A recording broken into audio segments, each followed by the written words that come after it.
Good morning student. और आज हम बात करेंगे मुख्य रूप से बीपीएससी मुख्य परीक्षा के बारे में, क्योंकि बहुत सारे स्टूडेंट पीटी पास कर चुके हैं और अभी अक्टूबर में चालू हो जाएगा मुख्य परीक्षा 65वीं बीपीएससी के लिए। तो देखो, बहुत सारे का तो प्रैक्टिस है, हैबिट है, वो जानते हैं कैसे क्या करना है। लेकिन जो अभी पहली बार बैठने जा रहे हैं, बीपीएससी मुख्य परीक्षा देने जा रहे हैं, तो आप समय तो नहीं है उतना आंसर राइटिंग करने का, कैसे आप आंसर सुधारेंगे।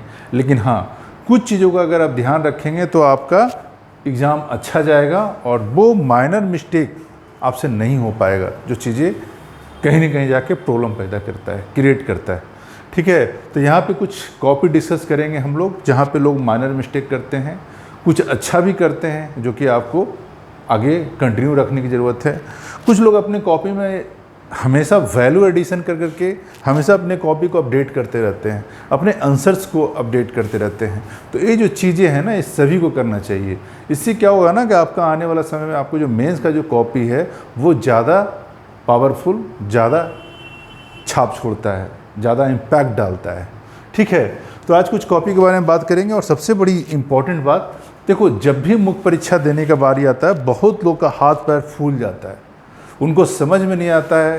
पीटी पास कर लेना तो आसान होता है, बहुत सारे लोग पीटी भी पास कर रहे हैं 3 बार से, 4 बार से, 5 बार भी। और उसके बाद क्या होता है ना, जैसे मुख्य परीक्षा का आता है, अरे बाप रे बाप, मुख्य परीक्षा भी देना है, तब जाकर के बात वहाँ फंसती है। और मुख्य परीक्षा के देखो, अगर कायदे से तैयारी करोगे, सिलसिलेवार तरीके से तैयारी करोगे, तो जो मुख्य परीक्षा है ना, बहुत इंजॉय करोगे इसको। कैसे? जैसे कि देखो, जैसे क्वेश्चन पेपर मिलता है, तो क्वेश्चन पेपर मिलते के साथ टूट मत पड़ना। एक होता है ना, क्वेश्चन मिला और हो सकता है 12 क्वेश्चन में 5 क्वेश्चन ऐसा हो जो कि आपको बहुत अच्छा है, बहुत अच्छा उसमें तैयारी हो, और आप देखते के साथ एकदम पूरी तरह से नाचने लगेंगे, अरे वाह, ये तो मेरा तैयार है। थोड़ा सा वेट कीजिए, कहते हैं ना कि थोड़ा सा वेट। उसके बाद सबसे पहले प्लानिंग कीजिए। ये जो मेरे को 8 क्वेश्चन लिखना है, कैसे लिखना है। एक चित्रकार जैसे ही चित्र बनाता है, चित्र बनाने के पहले क्या करता है, एक खाका दिमाग में पहले खींच लेता है। हालांकि उतना समय नहीं रहेगा आपके पास वहाँ पे, लेकिन इतना ज़रूर रहेगा कि कैसे कैसे मेरे को फॉर्मेट करना है। उस फॉर्मेट को, जो कॉपी है आपका, सबसे पीछे सबसे लास्ट पेज पे, उसके एक पेज पहले लिख दीजिए रफ। और उस पर एक हर क्वेश्चन का जल्दी में, जितना कम समय में एक खाका बना सकते हैं, क्या क्या हम देंगे इस क्वेश्चन में, क्या क्या डेटा डालेंगे, वो सारा चीज़ एक ब्रीफ में लिख लीजिए। इससे क्या होता है ना कि जैसे ही आप आंसर राइटिंग फ्लो में करेंगे, तो फ्लो में करते वक्त बहुत सारा डेट, बहुत सारा व्यक्ति का नाम या स्थान का नाम या कहीं कुछ चीज़ें हैं जो फ्लो में जब आते हैं ना, लिखना शुरू करते हैं ना, तो कुछ मिस्टेक हो जाता है, डेटा मिस्टेक हो जाता है। तो वो सारी चीज़ें नहीं होगी। बहुत लोग लिख करके फिर कटिंग करते हैं, तो ये सब चीज़ें नहीं होगा। तो लास्ट में जैसे ही आप पता चल गया कि कौन कौन सा क्वेश्चन आपको अटेम्प्ट करना है, उस सारे क्वेश्चन को क्या करें, टिक लगा लें। टिक लगाने के बाद सबसे कॉपी के सबसे लास्ट पेज में लिख दें रफ लास्ट में। और लिखने के बाद एक हल्का सा काट भी दें आप, क्योंकि लास्ट समय में आप भूल जाएंगे उसको काटना, तो उसको 2 लाइन चला के काट भी दें, ताकि हड़बड़ी में अगर कॉपी भी जमा करना पड़े तो वो छूट ना जाए काटना। तो एक फॉर्मेट बना लीजिए। उसके बाद जब क्वेश्चन अटेम्प्ट करना शुरू कीजिए, फिर देखिए गति आपकी। कहा भी जाता है ना कि वो व्यक्ति जो पेड़ काटने के पहले पहले अपना कुल्हाड़ी बजा लेता है, पहले धार को तेज कर लेता है, वो ज़्यादा कुल्हाड़ी काट पाता, ज़्यादा पेड़, अपने कुल्हाड़ी से ज़्यादा पेड़ काट पाता है। तो ये कुछ माइनर मिस्टेक है जो आप ध्यान रखना। ये नहीं कि क्वेश्चन पेपर मिले, कुल्हाड़ी मिला और लगा पेड़ काटने, पेड़ तो कट जाएगा, लेकिन जितनी गति से, जितनी एक्यूरेसी से पेड़ कटना चाहिए, वो कहीं न कहीं गड़बड़ होगा। तो अगर आप कम समय में ज़्यादा एक्यूरेसी के साथ पेड़ काटना चाहेंगे और ज़्यादा संख्या में पेड़ काटना चाहें, तो पहले अपने कुल्हाड़ी के धार को तेज कर लीजिए। इससे क्या होगा, आपका पेड़ ज़्यादा कटेगा और ज़्यादा उत्तर अटेम्प्ट कर पाएंगे आप। ठीक है। और देखो, मेंस का जो कॉपी होता है स्टूडेंट, सबसे बड़ी बात है, मेंस का जो कॉपी है, वहाँ पे एग्जामिनर आपको देख नहीं रहा है। आप कितने भी स्मार्ट लगते हो, कितने भी अच्छे हो, वो देख नहीं रहा है, वो सिर्फ देख रहा है आपकी कॉपी को। और आपका जो कॉपी है ना, वहाँ पे वही विजिटिंग कार्ड है आपका। बिजनेसमैन क्या करते हैं, कहीं भी जाते हैं अपना विजिटिंग कार्ड देते हैं, तो वहाँ पे आपका जो विजिटिंग कार्ड है वो आपका कॉपी ही है। तो उस कॉपी को आप समझ गए होंगे कितना साफ़ सुथरा रखने की ज़रूरत है, कितना अच्छे से रखने की ज़रूरत है, उस कॉपी में प्रेजेंटेशन कितना अच्छा रहना चाहिए। और एग्जामिनर देखो सारी कॉपी को एक एक शब्द को पढ़ना पॉसिबल नहीं है, कोई भी आदमी थक जाएगा, उतना गहराई में भी नहीं जाएगा। हाँ, इतना ज़रूर देखेगा वो आपने स्टार्टिंग क्या किया है, उसमें मटेरियल क्या डाला है, उसमें डेटा क्या डाला है, और जो भी चीज़ें अगर डेटा डाल रहे हो और आप चाहते हो कि एग्जामिनर आपका वो डेटा पढ़े, उसको अंडरलाइन कर सकते हो ताकि एग्जामिनर का ध्यान डायरेक्ट जाए आपके उस उत्तर पे, उस डेटा पे। तो अंडरलाइन भी कर सकते हो। अब इतना अंडरलाइन मत कर देना कॉपी में कि खाली अंडरलाइन ही नज़र आए। हाँ, एक काम और कर सकते हो, फ्लो चार्ट, पाई चार्ट का यूज कर सकते हो, ट्रायंगल का शेप का यूज कर सकते हो कुछ दिखाने के लिए, प्रेजेंटेशन दिखाने के लिए। इससे क्या होता है, स्टूडेंट कम समय में ज़्यादा चीज़ें कवर होता है। और ऑलमोस्ट जो होता है एग्जामिनर के पास उतना टाइम नहीं होता है कि वो कॉलेज टाइप का कॉपी पढ़े और पूरा 10 पन्ना वो करे। तो अगर आप प्रेजेंटेशन बनाते हो, फ्लो चार्ट बनाते हो, तो एक तो आपका पेज का स्पेस ज़्यादा ले लेता है वो, और स्पेस लीजिए, जितना स्पेस लेना है लीजिए, और 4 पन्ना आराम से हो जाता है पूरा। तो ये सब काम अगर करोगे आप तो आपका देखना काम आसान हो जाएगा, और प्रेजेंटेशन किसी को भी देखना अच्छा लगता है। तो आप क्या करो, कॉपी में प्रेजेंटेशन बनाओ, और अधिकारी लोग प्रेजेंटेशन पे ही काम करते हैं, किसी को समझाना है तो प्रेजेंटेशन के थ्रू ही समझाते हैं। तो एक काम आपका आसान हो जाएगा अगर आप फ्लो चार्ट ज़्यादा से ज़्यादा कॉपी में बनाएं, और भूमिका, निष्कर्ष, लास्ट का बाइंड अप। चूँकि देखो एंट्री और बाइंड अप ये दो चीज़ें जो होती हैं ना, जो ओपनिंग होती है कॉपी की, जहाँ पे ओपनिंग करते हो उसको एग्जामिनर को पता हो कि इसको सब्जेक्ट नॉलेज पता है इस बंदे को, समझ गया। बॉडी पार्ट में आओ, बॉडी पार्ट में जो क्वेश्चन पूछ रहा है, अगर 2 हिस्सों में क्वेश्चन पूछ रहा है तो दो पैराग्राफ में आप जवाब देना। निष्कर्ष सभी में लिखना है। हाँ, किसी में अगर आलोचना करना है तो आलोचना भी ऐसा होना चाहिए कि 75% या 60% आलोचना अगर रखते हैं तो 40% आप जरूर रखिए उसकी अच्छाइयाँ, उसकी अच्छी बातें। अब इतना भी नेगेटिव मत हो जाना कॉपी में कि सरकार की बुराई, कॉन्स्टिट्यूशन की बुराई, हाँ ये सब कर दिया, व्यवस्था की बुराई, सब खराब है, राज व्यवस्था खराब है, न्यायपालिका खराब है, जुडिशरी सिस्टम खराब है, मुखिया खराब है ना। एक गलती मत करना कॉपी में। कॉपी में बहुत ही आपको बैलेंस रहने की ज़रूरत है।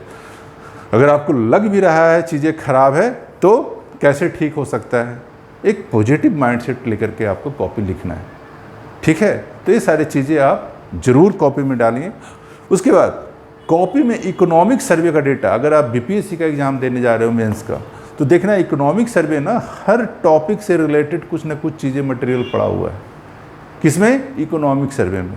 तो अभी 19-20 का जो बिहार का इकोनॉमिक सर्वे आया है, आर्थिक सर्वेक्षण आया है, उसका आप हर चैप्टर देख लो और उससे मटेरियल छाट लो कि अगर इंडियन पॉलिटी में अगर कुछ प्रश्न का जवाब देना है तो मेरे को कौन सा मटेरियल वहाँ डालना है, इकोनॉमी का जवाब देना है तो कौन सा मटेरियल उसमें पुट करना है, इकोनॉमिक ज्योग्राफी पार्ट का कौन सा फिट बैठेगा, एग्रीकल्चर में कौन सा फिट बैठेगा, इन्वायरमेंट में कौन सा फिट बैठेगा।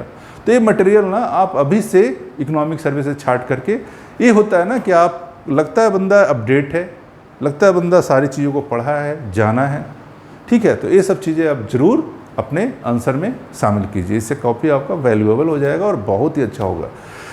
कोई ज़रूरी नहीं है कि 4 पन्ना 20 पन्ना जवाब दे, जवाब उतना में भी ख़त्म हो सकता है जितने में प्रश्न का जो पूछा जा रहा है वो पूरा हो जाए।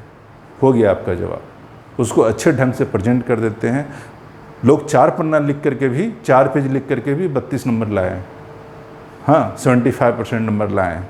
तो फिर आप क्यों घबरा रहे हो कि मेरे को 6 पन्ने लिखने की ज़रूरत है, 12 पन्ने लिखने की ज़रूरत है तब नंबर आएगा? ऐसा कुछ नहीं है, ठीक है। जो पूछा जा रहा है प्रश्न में, अगर 2 हिस्से में पूछा जा रहा है, 3 हिस्से में पूछा जा रहा है, तो आप 3 पैराग्राफ में जवाब दें, लेकिन जवाब जरूर दें।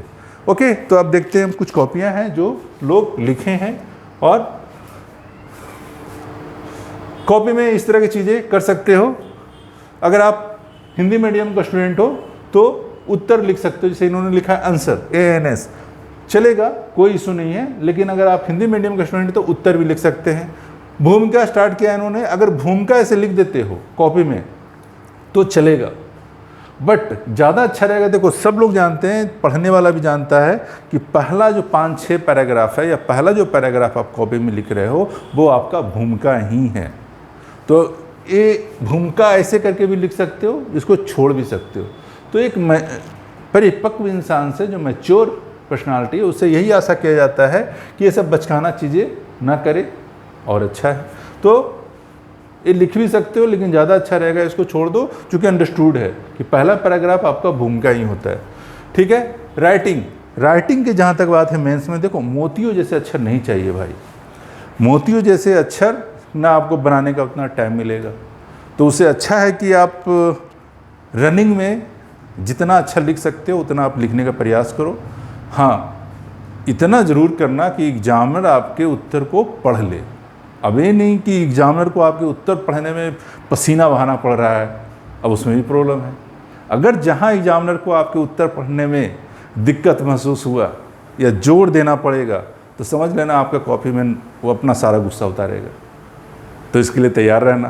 तो अपने कॉपी में जो भी उत्तर लिखना कम से कम पठनीय हो, रीडेबल हो, ताकि एग्जामिनर पढ़ सके अच्छे से। ठीक है। तो अगर इस तरह का राइटिंग भी है, कोई दिक्कत नहीं। कॉपी में आप स्पेस लेके लिखो। एक होता है ना आदत, घिच-पिच एकदम। कॉपी की कमी नहीं है बच्चे, पेजेज की कमी नहीं है। आप बस क्या करो, अच्छे से स्पेस लो और जितने अच्छे से प्रेजेंट कर सकते कॉपी में लिखो। ठीक है। इस तरह की चीज़ें बहुत अच्छा। जहाँ पे ख़त्म हो, अगर आप पैराग्राफ लेना चाह रहे हो, पैराग्राफ चेंज करना चाह रहे हो, कुछ लोग क्या करते हैं एक शब्द छोड़ के पैराग्राफ देते हैं, वो भी ठीक है। बेटर रहेगा कि आप 20 से पैराग्राफ का स्टार्ट करें, centre of the page. Okay. तो ये कुछ कॉपी था जो कुछ स्टूडेंट लिखे हैं, आगे और देखते हैं। ठीक है। गुड गोइंग, बहुत अच्छा। देखो इस तरह का जो रोमन, ये सब जो टाइप की चीज़ें होता है ना, फर्स्ट एंड सेकेंड दे सकते हो, रोमन शब्दों का भी प्रयोग कर सकते हो, बट इसको लाइन के अंदर रखना। एक चीज़ ध्यान रखना, एक जो लाइनिंग होती है ना, एक इधर से छूटा हुआ, एक इधर से छूटा हुआ, तो लाइन के इधर जो है ना, वो एग्जामिनर का स्पेस होता है, उसमें वो कमेंट लिखते हैं या जो भी मार्किंग करना होता है वो करते हैं। उस लाइन से बाहर मत जाना। तो अगर ये सब चीज़ें देना है तो आप दे सकते हो, लेकिन लाइन के अंदर रहकर देना। ठीक है। ओके। Good going. उसके बाद ये सब पार्ट देना है, क ख ग दे सकते हो, गुड, बेटर है, इसमें कोई दिक्कत नहीं है। ओके। आगे की राह, अगर कुछ लिखना है उसका आगे इसका क्या इम्पैक्ट है, क्या इसका आगे का कुछ सॉल्यूशन है, या इससे आगे क्या रास्ता सुगम होगा, तो इस तरह का हेडिंग दे करके आप निकल सकते हो आगे। कोशिश करो सिंगल लाइन देने का, डबल अंडरलाइन मत करना। हो जाए कोई दिक्कत नहीं, लेकिन कोशिश करो हैबिट में लाने का सिंगल अंडरलाइन। ठीक है। Then again this type, yes. कहीं पे अगर कुछ गलती होता है, कुछ मिस्टेक होता है आंसर राइटिंग में, ज़्यादा आपको घबराने की ज़रूरत नहीं है। अब ये नहीं कि मेरा कटिंग हो गया, अब क्या सोचेगा एग्जामिनर, ऐसा कुछ नहीं है स्टूडेंट। हाँ, पूरा का पूरा लाइन, 3-3 लाइन, 4-4 लाइन अगर काटना पड़ जाए, तब कहीं ना कहीं क्वेश्चन मार्क है। ये बंदा क्या है, सोचता कुछ है, लिखता कुछ है, फिर काटता है, फिर क्या करेगा। ऐसा ही है, डिसीजन मेकर है, फिर डिसीजन लेगा, फिर हटाएगा, फिर डिसीजन, मतलब सही से डिसीजन नहीं ले पा रहा है। कहीं ना कहीं ये हैबिट आपका कॉपी में शो कर जाएगा। तो ज़्यादा कटिंग करने से कॉपी को बचाना। कहीं पे माइनर कुछ मिस्टेक हो जाए, नो इशू। हाँ, बर्तनी मिस्टेक ज़्यादा मत करना। माइनर सब बर्तनी मिस्टेक है, कुछ चलता फिरता है, चलेगा, लेकिन कुछ कंस्टिट्यूशनल वर्ड है, संवैधानिक शब्द है, न्यायपालिका नहीं लिखना आ रहा है, समाजवादी नहीं लिखना आ रहा है ना, न्याय नहीं लिखना आ रहा है, तो अब कहीं ना कहीं दिक्कत है। ठीक है। तो okay student, next, good going, yes. सैन्य नैतिकता के विविध पक्ष। एक चीज़ और है, क्वेश्चन आता है सर क्या मैं 2 कलर का पेन का यूज कर सकता हूँ मेंस लिखने में। देखो 2 तरह का पेन का जहाँ तक बात है, तो ब्लैक पेन आप हेडिंग देने के लिए यूज कर सकते हो, नो इशू। कुछ समय तक पहले स्टूडेंट में ये था प्रॉब्लम कि सर मैं 2 सिर्फ ब्लू लिखना है या ब्लैक लिखना है, तो क्या करें। हेडिंग देने के लिए आप ब्लैक पेन का यूज कर सकते हो, no issue, but red, green ये सब पेन का यूज मत करना। ठीक है, तो ब्लैक में आप हेडिंग दे सकते हो student, no problem. Okay, good going, बहुत अच्छा प्रयास, good. Okay, next, yes, good going. ये आप लोग का स्टूडेंट का कॉपी है, जो कि अब देखो इन्होंने क्या किया है, एक फ्लो चार्ट बनाया है। देखो फ्लो चार्ट जो है ना, फ्लो चार्ट ऐसे नहीं बनाता है कोई, इसके पीछे बहुत सारा मेहनत लगता है, तब जाके फ्लो चार्ट बन पाता है। और फ्लो चार्ट वही स्टूडेंट बना पाते हैं जिनके अंदर क्रिएटिविटी होती है। तो जो क्रिएटिव है वो फ्लो चार्ट बना लेगा। तो फ्लो चार्ट के थ्रू देखो एक पेज में पूरा फ्लो चार्ट भर गया। अब इतना लिखने का जरूरत भी नहीं, अगर इन्होंने और थोड़ा कम क्या होता है यहाँ पे, तो ये काम चल जाता है। भारत जापान संबंध को दिखाया इन्होंने, तो और कम चल सकता था, तो इसको और कम में भी रख सकते हो। लेकिन ये फ्लो चार्ट के थ्रू उन्होंने एक पेज में पूरी तरह बता दिया कि भारत जापान संबंध कौन कौन एंगल से क्या क्या हुआ था, कैसे कैसे बेनिफिट हो सकता है। तो ये फ्लो चार्ट का आप इस्तेमाल जरूर करें अपनी कॉपी में। इससे क्या है, एग्जामिनर को समझ में आता है चीज़ें और आपका भी समय बचता है। ठीक है, अब फ्लो चार्ट में ऐसा नहीं कि पूरा ड्राइंग करने लग जाना, समय जाएगा आपका, वहाँ पे समय एक एक मिनट कीमती होता है बच्चा। ओके, देन नेक्स्ट, अब देखो एक जो कॉपी है, ये कॉपी देखो, कुछ कॉपी ऐसे भी होते हैं देख करके लगता है बचकाना टाइप का। कभी देखते हैं ना 7 क्लास का, 8 क्लास का, 9 क्लास का बच्चे का कॉपी देखिए, अब तो उनका भी कॉपी बहुत अच्छा लगता है देखने में। लेकिन देखो कभी कभी कॉपी देख के ना लगता है बचपना टाइप का।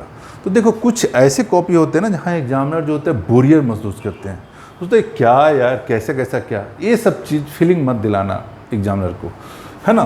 तो ये अभ्यास के थ्रू, अभ्यास के द्वारा संभव है कि आगे आपका चीज़ें ठीक हो जाए। ठीक है, कटिंग वटिंग से बचना, ये जरूर करना। Good going, next. ठीक है, अब देखो इन्होंने लिखा है भूमिका, फिर भूमिका आप लिख सकते हो लेकिन छोड़ भी सकते हो, क्योंकि पता है ना पहला पैराग्राफ भूमिका ही होता है, तो ये इशू नहीं है स्टूडेंट। देन अब निष्कर्ष कॉपी में ये अंडरस्टूड है कि लास्ट का जो पैराग्राफ होगा आपका आंसर राइटिंग का, मेंस के कॉपी का, वो निष्कर्ष ही होगा, वो कुछ नहीं होगा, है ना। तो ये निष्कर्ष बच्चा टाइप का लगता है कि अब इन्होंने निष्कर्ष भी लिखा है, हैबिट है लिखो, बट इसको छोड़ भी सकते हो। ठीक है, लास्ट में इस तरह का सिंबल कॉपी मत बनाना, जहां पे आंसर खत्म हो इस तरह का सिंबल बनाना मना होता है। किसी भी तरह का सिंबल देना कॉपी में, ये सब मना है, ये सब अवॉइड कीजिए आप। ठीक है, और अभी से इसको प्रैक्टिस में लाइए। होता क्या है ना कि जो भी प्रैक्टिस रहता है ना वहीं वहाँ पे एग्जामिनेशन हॉल में अपने से हो जाता है। तो ये सब चीज़ें जितना जल्दी छूट जाए ज़्यादा अच्छा है। चुनौतियाँ, आप देखिए चीज़ें वही है, लेकिन उन्होंने क्या किया है, कितनी अच्छा से इसको समझाया है। परिणाम स्वरूप करके भारत, जापान, अमेरिका, ऑस्ट्रेलिया सक्रिय हुए हैं। अब चुनौतियों को ये चाहते तो 1, 2, 3 दे करके भी दे सकते थे, इन्होंने क्या किया, एरो दे करके समझा दिया है, समाधान फ्लो चार्ट के थ्रू समझा दिया है। कितना काम आसान है और इतना कम समय में इसको पढ़ने में एग्जामिनर को बहुत कम समय लगता है। ठीक है, तो अगर आप एग्जामिनर का काम आसान बनाएंगे तो वो आपका काम आसान बनाएगा। अगर आप एग्जामिनर का काम टफ करेंगे तो आपका नंबर टफ करेगा। ठीक है, तो जितना आप अच्छा कर सकते हैं। ये देखो चीज़ों को, द्विपक्षीय सहयोग कितना अच्छा से इन्होंने फ्लो चार्ट करके समझाया है। तो इस तरह की चीज़ें अपने कॉपी में आप शामिल कीजिए। Okay, next, good. अब देखो इस तरह की चीज़ें कहीं कहीं बनाना पड़ सकता है आपको, इंटरनेशनल रिलेशन वाले कॉपी में, करंट वाले कॉपी में, या तो फिर इकोनॉमिक ज्योग्राफी वाले कॉपी में इस तरह का मैप पाई चार्ट बनाना पड़ सकता है, जहाँ पे इंडिया, चाइना, जापान ये सब दिखाना पड़ सकता है। एक काम और करना है इस कॉपी में, आप पता क्या करना, जहाँ भी इस तरह का मैप बनाना पड़े नीचे में एक काम करना, यहाँ पे लिख देना ब्रैकेट में नॉट टू स्केल। इससे क्या होता है ना कि आप ईमानदारी से एक्सेप्ट कर रहे हो कि मैंने तो बनाया है, एक डायग्राम बनाया है, मैप बनाया है, बट ये स्केल पे नहीं है, नॉट एक्यूरेट। ठीक है, तो ये सब चीज़ें बनाना हड़बड़ी में, जल्दबाजी में जितना अच्छा निकल सकता है अब बनाना। अभी देखो बंदे ने पूरे तरह से हिंद महासागर, दक्षिण चीन सागर, प्रशांत महासागर, जापान, चाइना, भारत इतना अच्छा से इतने कम समय में बनाया होगा। और इसका इंपॉर्टेंस देखो यहाँ पे बता दिया, ये लिख करके फ्लो चार्ट के थ्रू कितना कम समय में लिख सकता है। और सबसे बड़ी बात क्या है ना कि एक ट्रेडिशनल कॉपी और एक इस तरह की कॉपी बहुत अंतर हो जाता है, मार्किंग में अंतर हो जाता है। ठीक है, तो कहा जाता है ना कि टॉपर कोई अलग काम नहीं करते हैं, वो चीज़ों को अलग तरीके से करते हैं। ओके, गुड गोइंग, निष्कर्षतः ओके, गुड गोइंग, चलेगा, ठीक है। अब ये देखो फ्लो चार्ट, ऐसे करके थोड़ा ज़्यादा आड़ा तिरछा मत करना। आप फ्लो चार्ट होने का मतलब ऐसा नहीं है कि फ्लो चार्ट कैसे भी करके बना दो कॉपी में। वो चीज़ें आप मिस्टेक मत करना जो आपके मैच्योरिटी लेवल को कहीं ना कहीं डैमेज करता है, तो वो चीज़ें मत करना। अब देखो इसको एक लाइन में दे करके अगर आप एरो से समझाना चाहते हो तो एरो से समझा दो। इस तरह करके ज़्यादा डिजाइनिंग, अगर कोई चीज़ का अति हो गया तो वो अति हर चीज़ का खराब है स्टूडेंट। ठीक है, तो ऐसे करके आप एक लाइन में इसको एरो दे करके समझा सकते हो। Good, okay.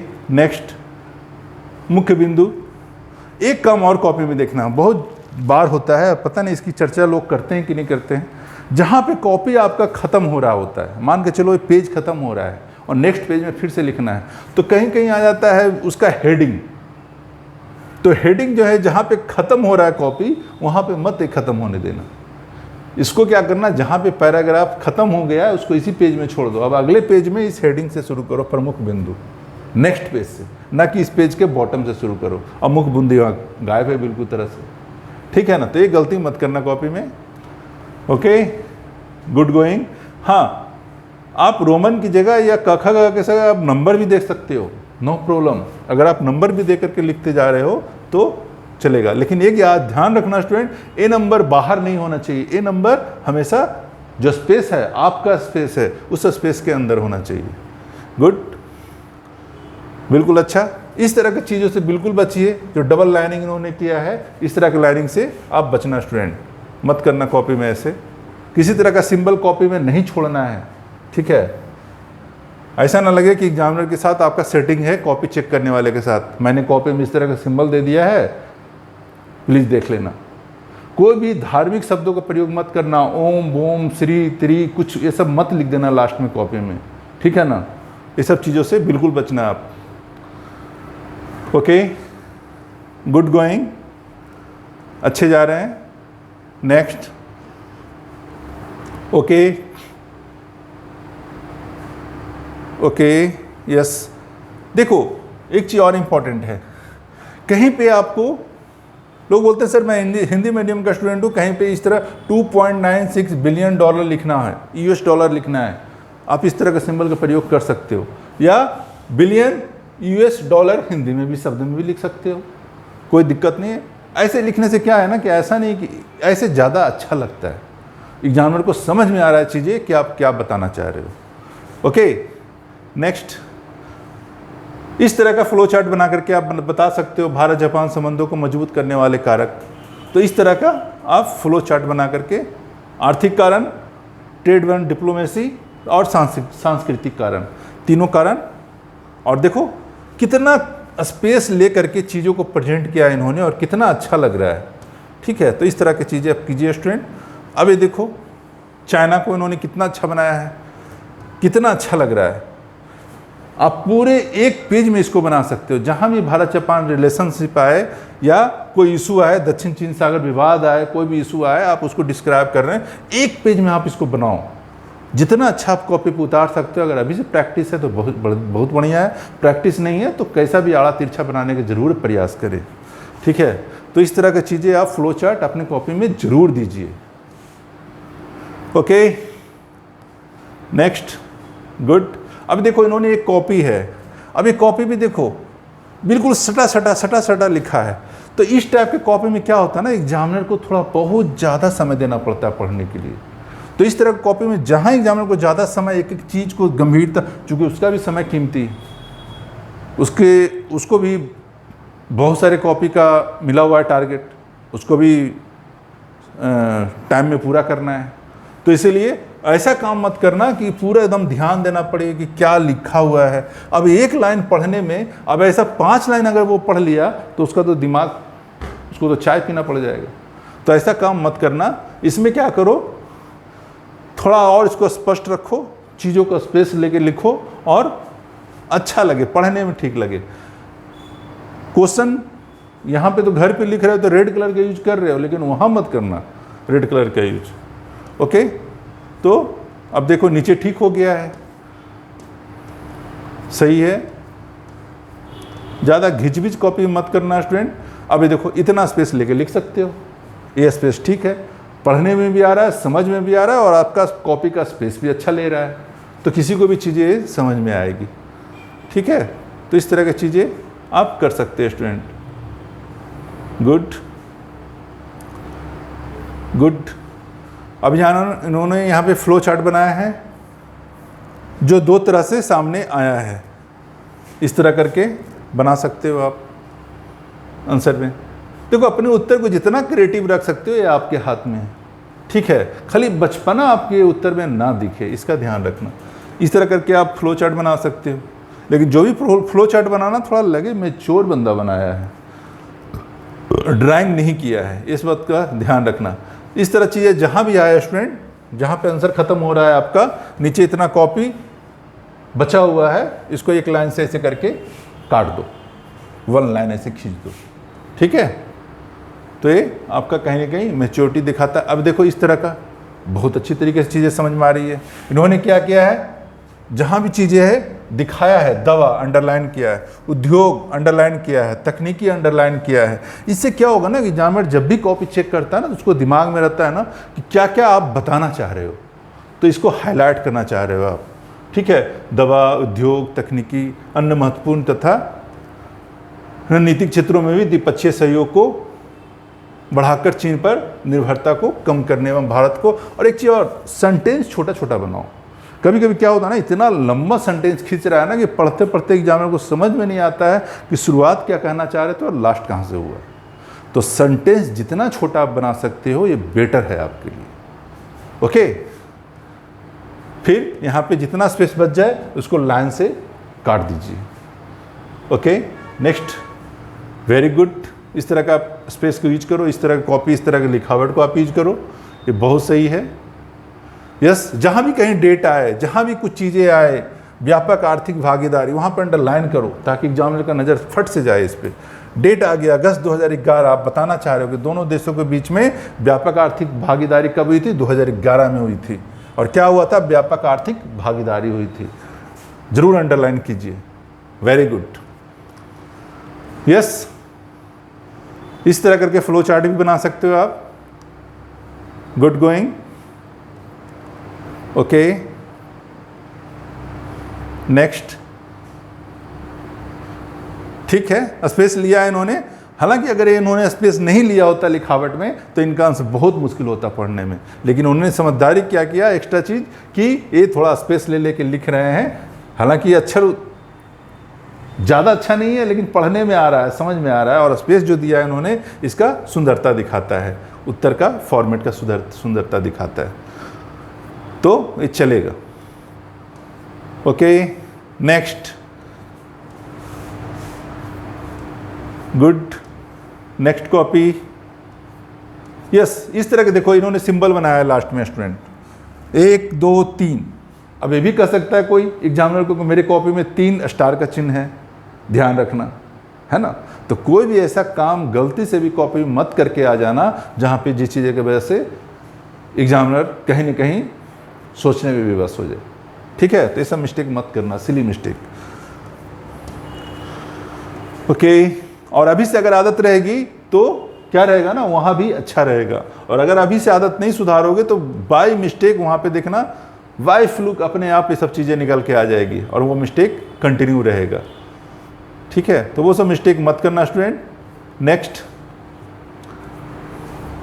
Yes, good. आड़ा तिरछा लिखावट मत लिखना। एक होता है ना आड़ा तिरछा, कुछ भी लिखे जा रहे हैं तो वो मत लिखना आड़ा तिरछा, है ना। अलाइन हो लिखावट, बिल्कुल इसके अंदर हो, बिल्कुल चीज़ें एकदम साफ साफ दिखे। अब ये देखो कॉपी बहुत सही है, बहुत सही जा रहा है। और एक चीज़ और क्या करना, पेज नंबर देखो, वहाँ पे पेज नंबर आपको लिखने की ज़रूरत नहीं है। यहाँ पे अगर आप लिख रहे हो आंसर राइटिंग में पेज नंबर चलेगा, वहाँ पे आपको पेज नंबर लिखने की ज़रूरत नहीं है स्टूडेंट, वो सब लिखा रहता है। ठीक है, तो ये सब मत गलती करना कि वहाँ भी आप पेज नंबर लिखने लग जाना। ठीक है, किसी भी देश का नाम गलत मत लिखना। अगर इंडोनेशिया लिखना है तो इंडोनेशिया अच्छे से लिखना, उसका स्पेलिंग मिस्टेक मत करना। जापान लिखना है तो जापान अच्छे से लिखना।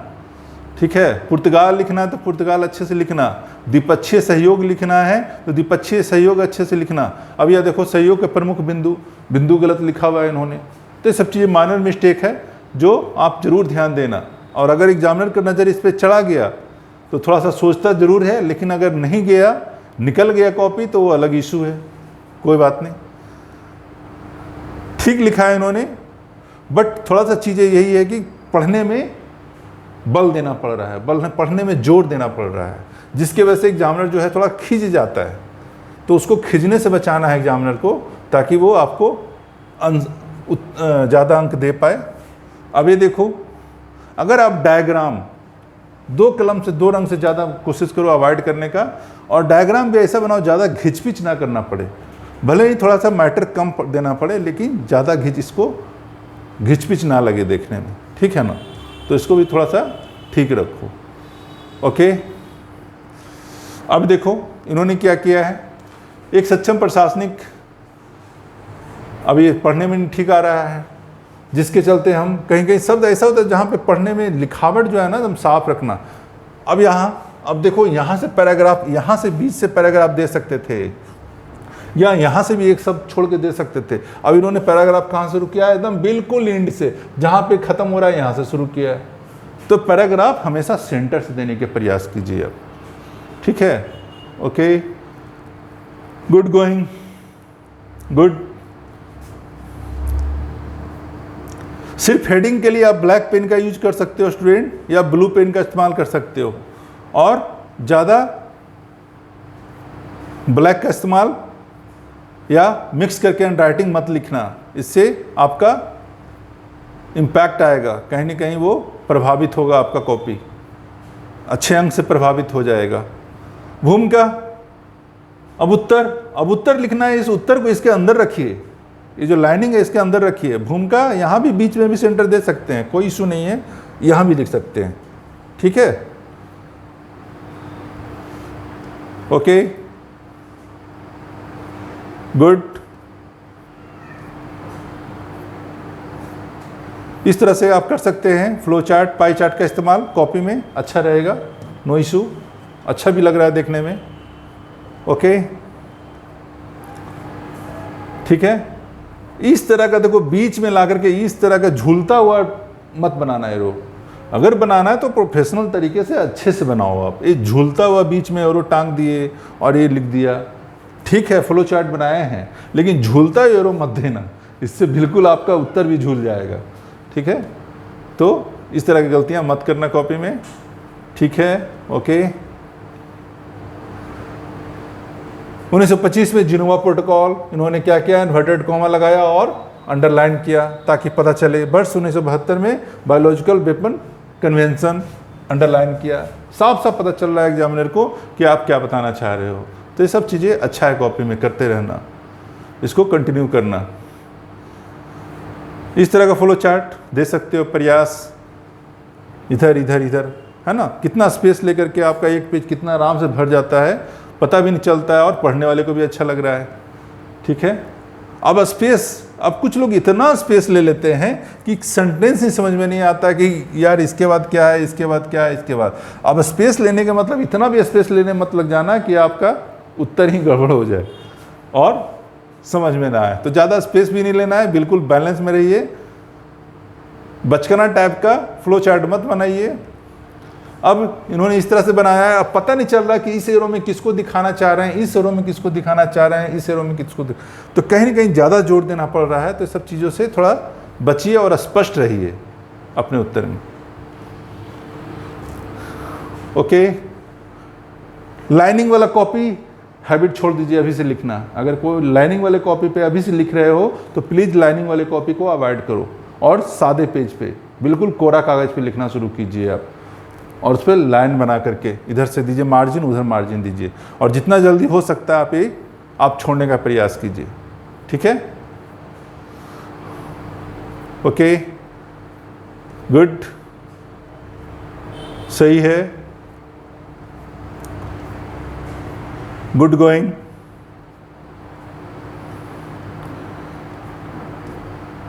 ओके, उसी तरह स्टूडेंट कॉपी तो बहुत सारा है, रोज़ डेली इतने सारे आंसर राइटिंग आते हैं, तो चूँकि समय का भी किल्लत है तो कम से कम समय में हम लोग आज जितना समझ पाएँ उस पर हम लोग अमल करेंगे, और आने वाले समय में ये मिस्टेक ना करेंगे जो मिस्टेक यहाँ पे हुआ है। तो इसको कंटिन्यू रखिए, और जो लोग 65वीं एग्ज़ाम देने वाले हैं, अभी एक कुछ गेस्ट क्वेश्चन हम लोग बना रहे हैं, और जल्द ही इसी हफ्ते के अंदर आपको गेस्ट क्वेश्चन मैं भेज दूंगा, ताकि जो 65वीं बैठने वाले हैं उन क्वेश्चन को, उस प्रश्नों को और उसका सॉल्यूशन को आप एक बार सरसरी निगाह से देख लें। इससे क्या होगा ना, अगर वो एग्जामिनेशन में वो टॉपिक से रिलेटेड अगर क्वेश्चन आ गया तो आपका कलम ना रुके वहाँ पे। इतना मेरा प्रयास रहेगा। वो सब बन के रेडी है, अगले वीक मैं आपको फॉरवर्ड करूँगा, और इस पर भी मैं आपको प्रेजेंटेशन दे करके समझा दूँगा। Okay student, all the best, फिर मिलते हैं कल।